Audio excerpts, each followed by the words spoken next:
Existe um experimento que ninguém consentiu em participar, mas do qual todos fizeram parte. Por décadas, milhões de pessoas sentaram-se diante de uma caixa luminosa, dia após dia, acreditando estar apenas relaxando depois do trabalho. Não perceberam que, enquanto assistiam, algo assistia de volta. Não seus olhos, mas seus padrões de pensamento.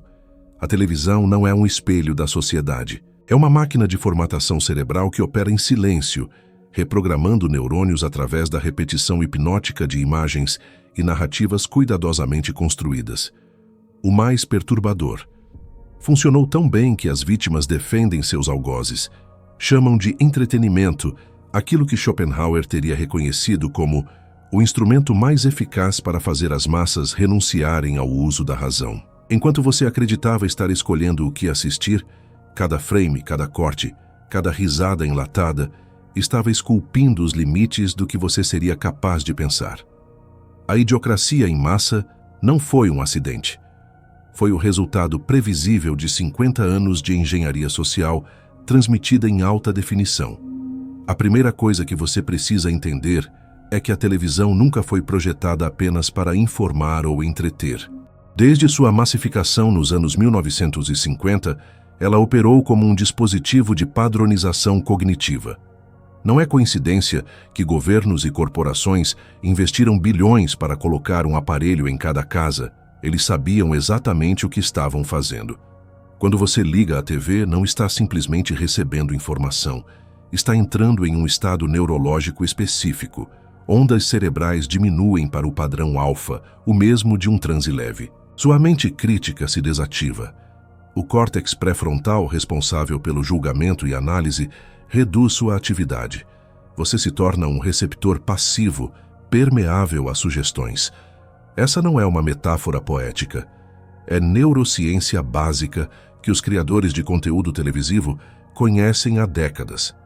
Cada programa é estruturado para manter você nesse estado de semiconsciência. Os cortes rápidos, as músicas dramáticas, os closes emocionais, tudo isso impede que você saia do transe e comece a questionar o que está vendo. A televisão não argumenta com você. Ela simplesmente repete. E a repetição é a mãe do condicionamento. Quando você vê a mesma narrativa apresentada de 10 formas diferentes, em 10 programas diferentes, sua mente não registra isso como propaganda. Registra como senso comum, como todo mundo pensa assim, como realidade. O condicionamento televisivo funciona através de 3 mecanismos simultâneos. Primeiro, a substituição da experiência direta pela mediada. Você deixa de viver e passa a assistir vidas sendo vividas. Segundo, a normalização comportamental. O que aparece na tela repetidamente se torna o padrão aceitável de conduta. Terceiro, o estreitamento do horizonte mental. Você só consegue pensar dentro dos limites do que a programação apresenta como possível. Conceitos que nunca aparecem na televisão simplesmente deixam de existir no seu repertório cognitivo. E aqui está o golpe final. Você foi treinado para defender esse sistema. Questionar a televisão virou sinônimo de ser teórico da conspiração ou paranoico. Criaram um reflexo pavloviano onde qualquer crítica ao meio é automaticamente ridicularizada. Isso não é acidente. É a última camada de proteção do sistema de condicionamento. Como você pode escapar de uma prisão se foi convencido de que questionar as grades é sinal de loucura? A televisão não precisa de muros. Ela constrói muros dentro da sua cabeça. E você mesmo os defende. Pense na última vez que você assistiu televisão por 3 horas seguidas. O que você produziu durante esse tempo? Qual problema você resolveu? Que ideia original você teve? A resposta é nenhuma. E não é culpa sua. É design intencional. A televisão transforma seres humanos ativos em espectadores passivos, e passividade mental é o primeiro estágio da alienação completa. Quando Nietzsche escreveu sobre o último homem que pisca os olhos e busca apenas conforto, ele estava descrevendo o espectador televisivo antes mesmo da TV existir. A alienação começa de forma sutil. No primeiro mês assistindo TV regularmente, você ainda faz comentários críticos. Isso não faz sentido. Que absurdo. Mas aos poucos, a resistência diminui. O cérebro aprende que resistir é cansativo e assistir passivamente é fácil. Neuroplasticidade.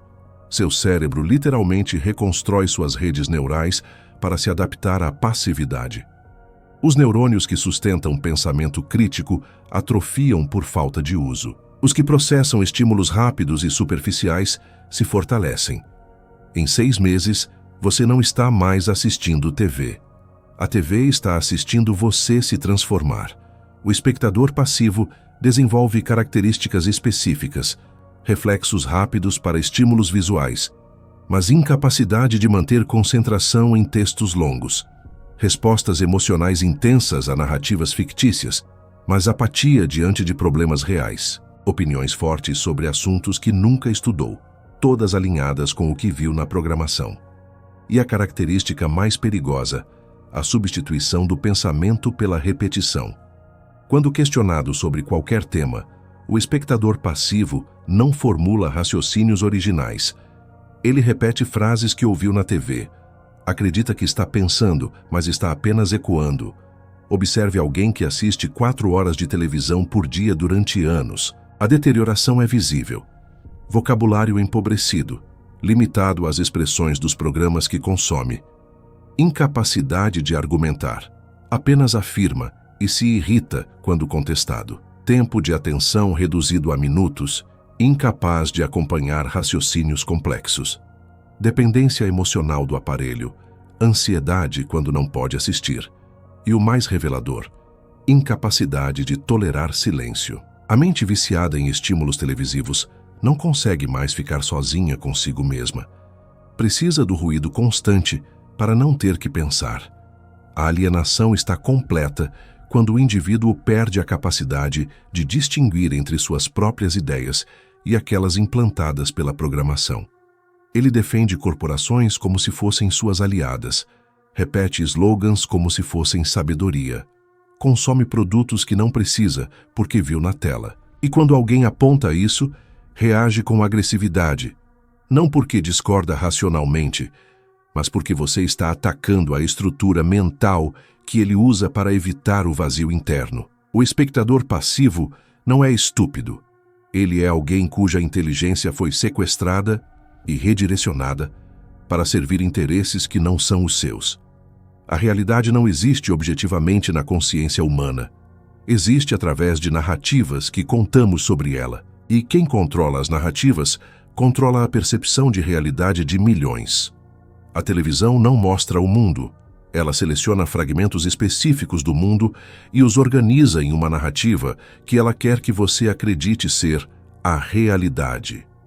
Esse é o poder mais assustador da imagem televisionada. Ela não argumenta, não precisa de lógica, não pode ser contestada no momento em que é transmitida. Simplesmente afirma através da apresentação. Funciona assim. Se todos os dias você vê notícias sobre violência, seu cérebro conclui que o mundo é violento. Não importa que, estatisticamente, a violência possa estar diminuindo. Sua percepção de realidade é construída pelo que aparece na tela, não pelos dados reais. Se determinados grupos aparecem sempre representados de uma forma específica, sua mente categoriza esses grupos dessa forma. Se certos problemas nunca são mencionados, eles deixam de existir na sua consciência coletiva. A televisão não reflete a realidade. Ela cria uma realidade paralela simplificada que substitui o mundo complexo lá fora. O mecanismo é ainda mais insidioso porque opera através da emoção, não da razão. Imagens têm impacto emocional direto. Você vê um rosto sofrendo e sente empatia imediata. Você vê alguém triunfando e sente inspiração. Essas respostas são automáticas, anteriores ao pensamento crítico. A televisão explora isso incessantemente. Apresenta narrativas simples de heróis e vilões, mocinhos e bandidos, certo e errado absolutos. Seu cérebro, que evoluiu para processar histórias simples ao redor da fogueira, aceita essas narrativas sem questionar. E quando milhões aceitam a mesma narrativa simplificada, ela se torna a verdade. Dietrich Bonhoeffer observou que a estupidez é um inimigo mais perigoso do bem que a maldade, e a televisão prova isso diariamente. Ela não precisa fazer você mal intencionado, apenas precisa fazer você estúpido, incapaz de perceber as camadas de manipulação sob a superfície das imagens. Quando você assiste um telejornal, não está recebendo fatos neutros. Está recebendo uma construção cuidadosa. Qual história abre o programa? Qual ângulo de câmera é usado? Qual música toca ao fundo? Quais palavras o apresentador escolhe? Quanto tempo cada assunto recebe? Cada escolha molda sua interpretação. E você nem percebe porque está focado no conteúdo, não na forma. O resultado é uma sociedade inteira vivendo em uma realidade fabricada, preocupada com ameaças exageradas e ignorando perigos reais, focada em falsos debates enquanto questões fundamentais são ignoradas, dividida em tribos artificiais criadas pela programação e completamente convencida de que sua percepção de mundo é objetiva, quando na verdade é o produto de décadas de engenharia narrativa televisionada. A matriz não é ficção científica, é a grade de programação que você consulta todo dia para descobrir o que pensar sobre o mundo. Se você quer controlar uma população, não precisa de tanques nas ruas, precisa apenas mantê-la entretida. O entretenimento é a forma mais eficiente de controle social já inventada, porque as pessoas o abraçam voluntariamente, pagam por ele e o defendem contra críticas. A televisão transformou o entretenimento em anestesia mental. Não é lazer saudável. É sedação cognitiva, projetada para manter as massas distraídas enquanto decisões que afetam suas vidas são tomadas sem sua participação ou conhecimento. Observe a programação padrão. Novelas intermináveis sobre problemas triviais de pessoas fictícias. Reality shows que celebram mediocridade e drama artificial. Programas de auditório com risadas mecânicas e conteúdo vazio. Noticiários que transformam informação em espetáculo emocional. Séries viciantes, projetadas para consumo compulsivo. O padrão é claro, todo o conteúdo é superficial, emocional e não requer pensamento profundo. Mantém você ocupado sem desenvolver capacidades cognitivas. É junk food mental, saboroso no momento, destrutivo a longo prazo. A arma é ainda mais eficaz porque cria dependência. Seu cérebro se acostuma com as doses de dopamina liberadas durante programas envolventes. Desenvolve tolerância. Precisa de mais horas, mais episódios, mais estímulos. Sem a TV, você sente vazio, ansiedade, tédio intolerável. Essa é a dependência funcionando. E enquanto você está satisfazendo esse vício, não está fazendo outras coisas. Não está lendo livros que expandem consciência. Não está tendo conversas profundas. Não está desenvolvendo habilidades. Não está organizando-se politicamente. Não está questionando estruturas de poder. Está apenas. O entretenimento televisivo opera como válvula de escape social. Schopenhauer já alertava que a vida oscila como um pêndulo entre a dor e o tédio. E a televisão oferece uma falsa solução para ambos. Teve um dia difícil no trabalho. Assista TV para esquecer. Sente-se entediado e sem propósito. A TV preenche o vazio. Mas é uma solução que agrava o problema. Quanto mais você consome entretenimento passivo para fugir da dor e do tédio existencial, menos você desenvolve os recursos internos para enfrentá-los. Torna-se dependente da distração. E uma pessoa dependente de distração nunca se rebela contra o sistema que a oprime. Está ocupada demais sendo entretida. O controle através do entretenimento é perfeito porque é invisível. Ninguém sente que está sendo controlado enquanto ri de uma sitcom ou torce pelo protagonista de uma série. Mas o controle está lá, no tempo que você desperdiça, nas capacidades que você não desenvolve, na passividade que você cultiva, na realidade alternativa que você habita mentalmente. Uma população entretida não é uma ameaça, é apenas uma audiência, e audiências não mudam sistemas, apenas assistem enquanto outros decidem o roteiro. A televisão reprogramou o cérebro humano para operar em um modo que não existia antes da era eletrônica. O modo de estímulo rápido contínuo, cortes de câmera a cada 3 segundos, cenas que mudam constantemente, músicas que manipulam emoções em tempo real. informações fragmentadas sem desenvolvimento profundo. Esse bombardeio constante de estímulos não é acidental, é design intencional para manter a atenção através de novidade perpétua e tem um efeito colateral devastador. Torna impossível sustentar foco em qualquer coisa que exija atenção prolongada. Tente fazer alguém viciado em TV sentar e ler um livro filosófico por 1 hora. Observe o que acontece. Nos primeiros 5 minutos, inquietação. Em 10, o cérebro grita por estímulos mais intensos. Em 15, abandono ou distração total. Isso não é preguiça ou falta de inteligência. É neuroadaptação. O cérebro foi treinado pela televisão a esperar recompensas constantes e imediatas. Leitura profunda oferece recompensas lentas e acumulativas. O cérebro televisivo interpreta isso como chato e busca desesperadamente algo mais estimulante. Essa incapacidade de sustentar a atenção tem consequências catastróficas. Pensamento profundo requer tempo. Análise complexa exige foco prolongado. Compreensão de sistemas intrincados demanda paciência cognitiva. Tudo isso se torna impossível para mentes condicionadas pelo ritmo frenético televisivo. O resultado é uma sociedade de pessoas que formam opiniões instantâneas sobre assuntos complexos, mudam de posição conforme o último estímulo emocional que receberam e são incapazes de desenvolver compreensão sofisticada sobre qualquer tema que não possa ser reduzido a um slogan de 30 segundos. A superficialidade se torna não apenas aceita, mas celebrada. Profundidade é vista como chato ou intelectualismo desnecessário. Simplificações grosseiras são preferidas a análises nuançadas porque são mais fáceis de processar para cérebros viciados em estímulos rápidos. Debates sérios são substituídos por trocas de frases de efeito. Livros são abandonados por resumos em vídeo. Artigos longos são considerados muito grandes para ler. A capacidade humana de pensamento sustentado atrofia enquanto a necessidade de gratificação imediata cresce exponencialmente. E aqui está o paradoxo cruel.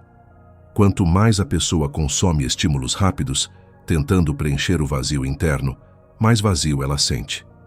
Porque significado e satisfação profundos não vêm de bombardeio sensorial superficial. Vêm de engajamento sustentado com ideias complexas, de desenvolvimento de habilidades que exigem prática prolongada, de relacionamentos que demandam atenção verdadeira. Mas tudo isso requer exatamente o que a televisão destruiu: a capacidade de estar presente e focado sem necessidade de estímulo constante. A sociedade viciada em velocidade corre freneticamente, mas nunca chega a lugar nenhum. Apenas consome estímulos até a exaustão, acorda no dia seguinte e repete o ciclo. 50 anos de condicionamento televisivo produziram exatamente o resultado esperado. Gerações inteiras que não sabem pensar por conta própria. Não porque são geneticamente inferiores ou naturalmente estúpidas, mas porque foram sistematicamente treinadas para não desenvolver pensamento crítico. A idiocracia em massa não é destino biológico, é produto de engenharia social televisionada e funciona tão bem que as vítimas não reconhecem sua própria condição. Observe os sinais. Uma população que consome informação incessantemente, mas não consegue distinguir fato de opinião, fonte confiável de propaganda, argumento lógico de apelo emocional. Pessoas que têm opiniões fortes sobre tudo, mas conhecimento profundo sobre nada. Indivíduos que reagem emocionalmente a símbolos e slogans sem compreender os sistemas complexos por trás deles. Massas que se dividem em tribos artificiais, brigando por falsos dilemas, enquanto ignoram problemas estruturais reais. Essa não é democracia funcional, é idiocracia televisionada. A televisão criou o idiota funcional, alguém capaz de executar tarefas rotineiras, mas incapaz de análise crítica do sistema no qual está inserido. Trabalha, consome e reproduz opiniões que ouviu na TV. Vota baseado em imagens e slogans e nunca questiona por que sua vida não melhora apesar de seguir todas as regras. O idiota funcional é o cidadão ideal para sistemas que dependem de obediência passiva. Ele não se rebela porque não consegue identificar as correntes. Acha que está livre porque pode escolher entre canal A ou canal B, sem perceber que ambos transmitem a mesma programação essencial com embalagens diferentes. A soma de milhões de idiotas funcionais cria uma cultura de ignorância normalizada. Mediocridade se torna aspiracional. Profundidade é ridicularizada como elitismo. Educação é desvalorizada enquanto celebridades são idolatradas. Entretenimento superficial domina o espaço público enquanto questões fundamentais são ignoradas.